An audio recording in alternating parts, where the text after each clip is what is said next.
Վարդենիս քաղաքի Ծովակալ Իսակովի 1444 մետր երկարությամբ փողոցն ավելի քան 4 տասնամյակ անց կրկին ասֆալտի երես կտեսնի։ Տրանսպորտային միջոցների համար գրեթե անանցանելի այս հատվածը հիմնանորոգվում է սուբվենցիոն ծրագրով։ Կառավարության եւ համայնքի ներդրած 164 միլիոն 200 հազար դրամով կկառուցվի ջրահեռացման ցանց, փողոցը կկահավորվի եւ կունենա մայթեր։ Կատարել ենք հիմքի հանում, ջրահեռացման վակելն ենք տեղադրել, պատրաստ է արդեն, հիմա էլ պատրաստվում ենք ասֆալտապատմանը։ Փոքր ավազներով մայթեր են կառուցվելու, վсё այդքան բաներ։ Ստեղծվում է ժամանակից եւ անվտանգ ենթակառուցվածք, որ տարիներ շարունակ կծառայի մեր բնակիչներին, քանի որ այս փողոցը քաղաքի հիմնական ճանապարհներից մեկն է ու դրա հիմնանորոգումը եւապես կբարելավի ինչպես երթևեկությունը, այնպես էլ մարդկանց առօրյա տեղաշարժը։ Այս փողոցը միացնում է Վիկտոր Համբարձումյան փողոցը եւ Անդրանիկի փողոցը, հատում են այդ փողոցները, որով իրականացնելու ենք համայնքի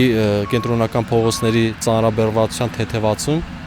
Իսակով փողոցի հաշվին։ Ճանապարհի շինարարությունը մեկնարկել էր հուլիսի երկրորդ կեսին եւ մինչեւ օգոստոսի վերջ արդեն ամբողջությամբ ավարտված կլինի։ Բավական խիտ բնակեցված փողոցում կվերականգնվի հետիոտների եւ տրանսպորտային միջոցների անվտանգ երթևեկությունը, անցյալում կմնան ցեխն ու փոշին։ Ես 49 տարի բնակվում եմ այստեղ, մինակ 40 տարի առաջ է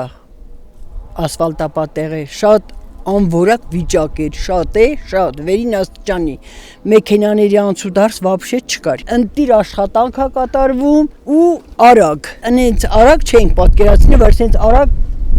գլներ ես ճանապարհներն։ Մեկ շինհրապարակ էլ գործում է Վարդենիսի մուտքային հատվածում, ընթացքի մեջ է քաղաքի հրապարակի հիմնանորոգումը, այստեղ լինելու է կանաչապատ տարածք եւ 25 մետր բարձրությամբ դրոշակաձող, շինարարության համար պահանջվող 16 միլիոն 230 հազար դրամը հատկացվել է համայնքային բյուջեից։